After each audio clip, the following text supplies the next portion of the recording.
నాకు డివోర్స్ తీసుకోవడం ఇష్టం లేదు.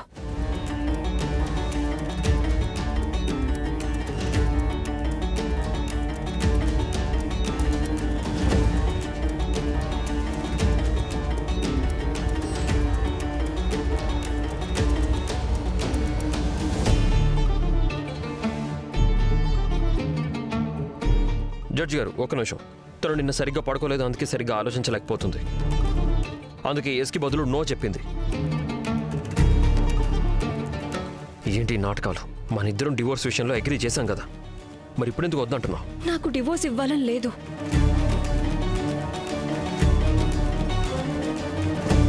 అలాగే మీరు నన్ను బలవంతం చెయ్యలేరు. జడ్జి గారి ముందైతే అస్సలే కాదు. నేను చాలా ఆలోచించాను సార్. అండ్ మా బంధానికి మరో అవకాశం ఇవ్వాలనుకుంటున్నాను. అస్సలు కుదరదు. నా దగ్గర నీకు ఇవ్వడానికి ఏ అవకాశం లేదు. నచ్చ చెప్పడానికి మాటలు కూడా లేవు. ఇదే మీతో ప్రాబ్లం. మీ మాటల రేంజ్ కనుక సరిగ్గా ఉండుంటే మన బంధం నెట్వర్క్ ఎప్పుడు పాడయ్యేది కాదు. అయితే నువ్వేం చెప్పాలనుకుంటున్నావు? ఇదంతా నా కారణంగా జరుగుతుందనా? లేదు, ఎప్పుడూ మనిషిదే తప్పవ్వాలని అవసరం లేదు రాఘవ్. అప్పుడప్పుడు పరిస్థితులదే కావచ్చు. అలాగే నేను నమ్మేదాని ప్రకారం విరిగిపోయిన దాన్ని అతికించొచ్చు. అందుకే నా బంధాన్ని సరిచేసుకోవాలనుంది. చూడు నువ్వు. Order mister Raghav, calm down. ఒకవేళ ఒక పార్ట్నర్ విడాకులు ఇవ్వాలి అనుకుని ఇంకొక పార్ట్నర్కి విడాకులు ఇవ్వటం ఇష్టం లేకపోతే అప్పుడు విడాకులు కావాల్సిన వాళ్ళు కేసు ఫైల్ చేయాల్సి ఉంటుంది. మరి మీరు దీనికి సిద్ధంగా ఉన్నారా?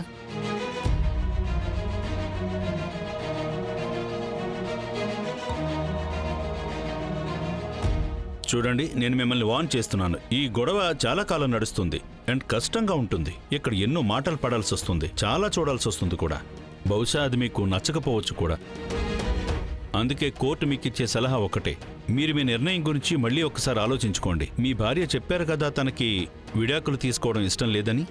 సో కోర్టు మీకిచ్చే సలహా ఒక్కటే, మీరు మీ నిర్ణయం గురించి మళ్ళీ ఆలోచించుకోండి అండ్ మీ బంధానికి ఇంకొక అవకాశం ఇవ్వటానికి సిద్ధంగా ఉండండి. The court is adjourned.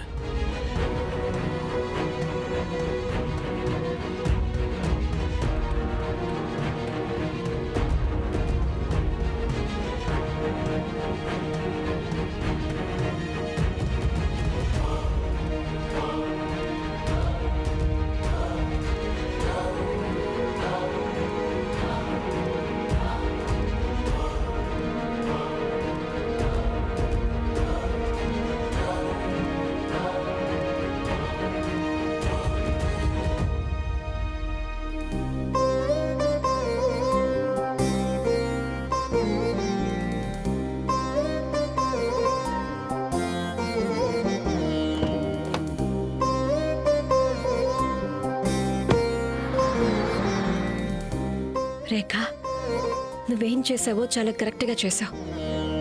Thank you Durgamma తల్లి. రేఖ, నువ్వేం ఆలోచించి లోపల అవన్నీ చెప్పావు? రోహిత్ నాకు ఏది కావాలో నేను అదే చూస్ చేసుకున్నాను. ఆ బుద్ధి లేని అనుమానపు మనిషికి ఇంకో అవకాశాన్ని ఇచ్చావు. ఇదేనా నువ్వు ఎంచుకుంది? నా బంధానికి నేను మరో అవకాశం ఇవ్వాలనుకున్నాను, సో ఇచ్చాను. నేను నాకన్నా ఎక్కువగా రాఘవ్ని ప్రేమిస్తున్నాను. అలాగే ఈ పెళ్లి నా వరకు ఒక పవిత్ర బంధం మాత్రమే కాదు, 7 జన్మల బంధం కూడా. నేను బ్రతికుండగా దాన్ని ఎప్పటికీ తెగిపోనివ్వను, ఎవరిని అలా చేయనివ్వను కూడా. నువ్వు నీ మనసుతో నిర్ణయాలు తీసుకుంటావు, మైండ్తో కాదు. అందుకే నీకెలా తెలుస్తుంది నీకేది కరెక్టో ఏది తప్ప అనేది? రేఖ, నువ్వు అలాంటి వాళ్లతో నిన్ను నువ్వెందుకు కట్టి పారేసుకుంటున్నావు? తనకి నువ్వంటే గౌరవం లేదు, నిన్ను సంతోష పెట్టలేడు. అసలు తనకి నువ్వు రేఖ, నిన్ను నువ్వెందుకు మళ్ళీ ఆ మంటల్లో తోసుకుంటున్నావు? అది నీకు వెలుగునివ్వదు, నిన్ను కేవలం కాల్చి బూడిద మాత్రమే చేస్తుందంతే. నీ సంతోషాల్ని, నీ కలల్ని, ప్రతి దాన్ని కూడా. నేను చెప్పేది విను రేఖ. కాపు రోహిత్, నువ్వు ఏం చెప్పాలనుకున్నావో దాన్ని చెప్పేశావు కదా, ఇక్కడి నుంచి నన్ను వెళ్ళనివ్వు. రేఖ, నువ్వు వెళ్తానంటోంది ఆ బుద్ధి లేని చీప్ మెంటాలిటీ ఉన్న పరాయి వాడి దగ్గరికేనా? వెళ్ళు, కానీ మర్చిపోకు, అతని కోపం కేవలం నిన్ను నాశనం చేస్తోందంతే. నీ బంధాల్ని, నీ పెళ్లిని కూడా. వెళ్ళు, మళ్ళీ వాడి దగ్గరికి వెళ్ళు. ఇంత కోపం ఎందుకు వస్తుంది రోహిత్? ఎందుకంటే నువ్వు మళ్ళీ మళ్ళీ అదే తప్పు చేయబోతున్నావు. నువ్వు మళ్ళీ ఒకసారి మన స్నేహం హద్దులు దాటుతున్నావు రోహిత్. నా మనసు చెప్పేది కరెక్ట్ అని నాకు బాగా తెలుసు. ఒకవేళ నేను నీ మాట వినకపోతే నన్ను ఇన్సల్ట్ చేసే హక్కు నీకు ఏ మాత్రం లేదు. రేఖ, సరే, నాకేమనిపిస్తోందంటే నేను మరి ఎక్కువ మాట్లాడినట్టున్నా.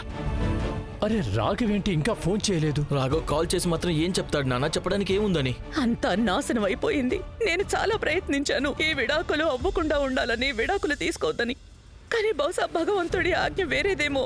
బహుశా అందుకే అందరూ అంటుంటారుగా, ఏ పెళ్ళిళ్ళైతే రాజీ పడి చేసుకుంటారో అవి బంధుత్వాలు భారాన్ని ఎక్కువ కాలం భరించలేవని. ఎవరు ఎలా కావాలంటే అలా ఆలోచించుకోవచ్చు. రాఘవ్ నా కొడుకు, కానీ ఇలా చెప్పడానికి నేను కొంచెం కూడా సంకోచించాను. కానీ ఈ డివోర్స్ లో రేఖ కంటే ఎక్కువగా రాఘవ్ తప్పే ఉంది. రేఖ అన్ని విధాలా ప్రయత్నించింది ఈ బంధాన్ని కాపాడుకోవడానికి, ఒకటిగా ఉండడానికి. నేనే స్వయంగా చూశాను. నా మనసు కూడా ఒప్పుకోవట్లేదు. రేఖ గారు కావాలని రాఘవ్తో బంధాన్ని తెంపుకోవడానికి ట్రై చేశారంటే.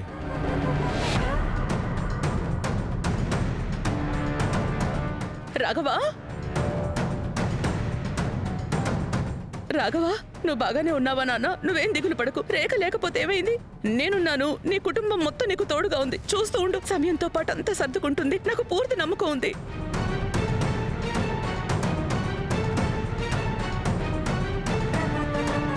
రేఖ,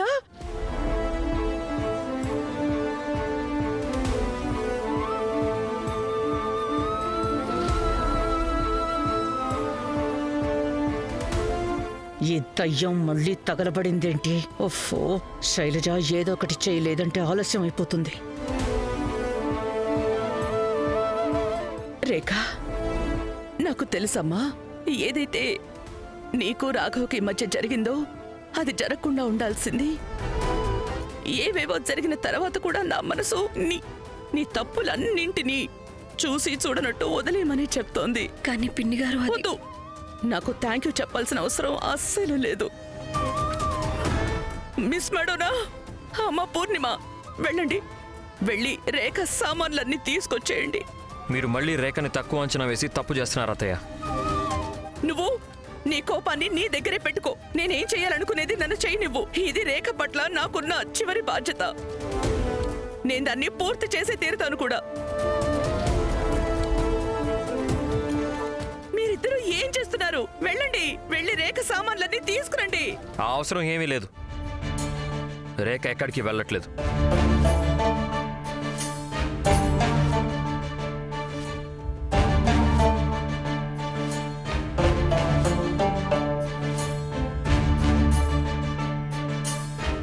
ఎక్కడికి వెళ్ళట్లేదు అంటే? నానా, మీ ఇద్దరికి విడాకులైపోయాయి. విడాకుల తర్వాత మీరిద్దరూ ఒకే నీడ పట్టున ఎలా ఉంటారు? ఇది చట్ట విరుద్ధం అయిపోతుంది నానా.